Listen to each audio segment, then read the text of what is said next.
எல்லாருக்கும் வணக்கம். இப்போ பார்த்தீங்கன்னா வெண்டைக்காயில் இந்த சாம்பல் நோய் வர ஆரம்பிச்சிருச்சு. இதில் மட்டும் இல்லை, களைச்செடியில் கூட சாம்பல் நோய் வந்திருக்குங்க.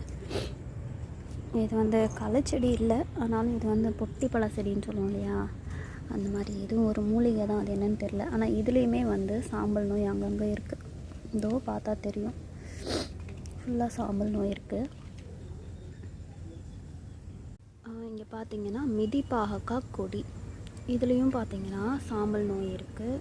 அதே போல் இலையெல்லாம் மஞ்சள் அடிச்சிருக்கு. நல்லா பார்த்திங்கனாலே தெரியும், ஃபுல்லாக சாம்பல் நோய் வந்திருக்கு மேலாக. ஏன் இது வருது அப்படின்னா, இது ஒரு பூஞ்சானம். இது வந்து அப்படியே மேலே இலைகள் மேலே அப்படியே படர்ந்து வந்துருச்சு அப்படின்னா, இது வந்து ஒளிச்சேர்க்கை நடக்க விடாது. அப்படியே வந்து அப்புறம் செடி வளர்ச்சி எல்லாமே போய் காயெல்லாம் எதுவுமே காய்க்காமல் போயிடும். மேக்ஸிமம் இது கொடி காய்கறியில் நிறைய வரும். கூடவே வந்து இந்த வெண்டைக்காய் மாதிரி காய்கறியிலையும் நிறையா வரும். இப்போ பார்த்திங்கன்னா இதோ பாருங்களேன், பீர்க்கங்காய் கொடி, இதுலேயும் வந்து நல்லா சாம்பல் நோய் இப்போ தான் ஸ்டார்ட் ஆகியிருக்கு. இதை நம்ம அப்படியே விட்டுட்டோம் அப்படின்னா ஃபுல்லாக பரவி செடி ஃபுல்லாமே வீணாகிடும்.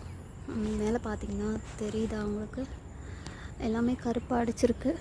இப்போ வந்து இங்கே பனிக்காலமாக இருக்கிறதுனால ஃபுல்லாமே இந்த மாதிரி ஆகுது.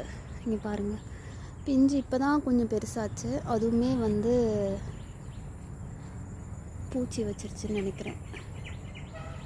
ஒரு மாதிரி வேஸ்ட் ஆகிடுச்சு. அதனால் இதுக்கு ஒரு மருந்து அடிக்கலான்னு இருக்கேன். இது பூஞ்சான கொல்லியாகவும் இருக்கணும், வளர்ச்சி யுக்தியாகவும் இருக்கணும். அதுக்கு தான் வந்து ட்ரைகோடர்மா விரிடி, சூடோமோனாஸ், இது கூடயே வந்து மீன் அமிலம் எல்லாம் கலந்து நான் ஒரு ஸ்ப்ரே கொடுக்கலான்னு இருக்கேன்.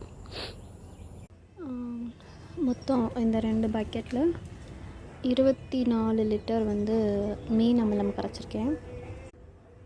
ஒரு 200 ml மீன் அமிலம், 24 லிட்டர் தண்ணி ஊற்றிருக்கேன்.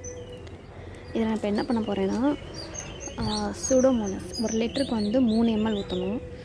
ஸோ 72 லிட்டர் வந்து சூடோமோனாஸும், 22 ml சூடோமோனாஸும், அப்படியே ட்ரைகோடர்மா விரிடியும் ஒரு 72 ml வந்து நான் ஊற்ற போகிறேன். ஊற்றிட்டு சாம்பல் நோய் பாதிச்சிருக்கு அந்த இலைகளை எல்லாத்தையுமே பிடுங்கி வெளியில், தோட்டத்துக்கு வெளியில் போட்டுட்டு மற்ற எல்லாத்துக்கும் வந்து நான் ஃபுல்லாக அடிச்சு விட போகிறேன். ஸோ அப்படி அடிச்சு விட்டோம் அப்படின்னா அந்த பூஞ்சான நோயெல்லாம் வந்து கட்டுப்படும். தேங்க்யூ.